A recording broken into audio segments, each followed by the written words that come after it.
अनस बिन मालिक रज़ियल्लाहु ताला अन्हु फरमाते हैं कि मैंने रसूलुल्लाह सल्लल्लाहु अलैहि वसल्लम को देखा कि नमाज असर का वक़्त आ गया।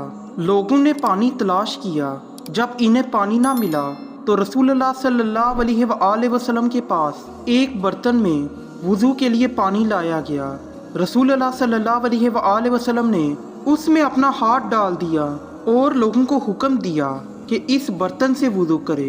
हज़रत अनस रज़ियल्लाहु ताला अन्हु कहते हैं कि मैंने देखा आपकी उंगलियों के नीचे से पानी चश्मे की तरह उबर रहा था, यहाँ तक कि काफिले के आखिरी आदमी ने भी वुज़ू कर लिया। सही बुखारी हदीस नंबर 169।